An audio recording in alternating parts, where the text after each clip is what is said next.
Proud lips cannot witness well.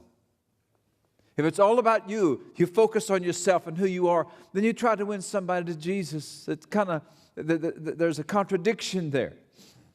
Humility is what gives the message of grace a body. It personifies it. It makes it live.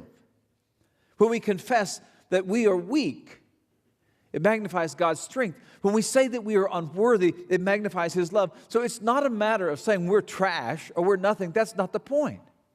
The point is that I'm saying, I cannot do this on my own. I did not deserve it.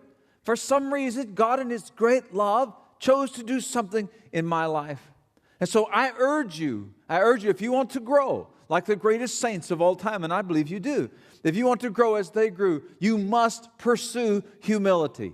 Maybe more important than anything else in the Christian life, you must pursue humility. Martin Luther, when asked what was the most important thing in religion, he said, humility. He was asked what's second most important. He said, humility. He was asked what's third most important. He said, humility. He got it. That's why God was able to use him. You must give yourself to humility. If you do not become a humble person, if you do not find humility, you at best will be a mediocre Christian. There are men who have influenced my life greatly, and two of them were deeply affected by this thought right here. Charles Spurgeon, the greatest Baptist pastor ever of all time. Charles Spurgeon said that when he came to this verse, he said he wanted to say out loud, I sympathize with you, Paul. I understand what you're saying here. Because my heart, it also says, why me? Lord, why me? Another man that influenced me was Joseph Parker, the great Congregational pastor.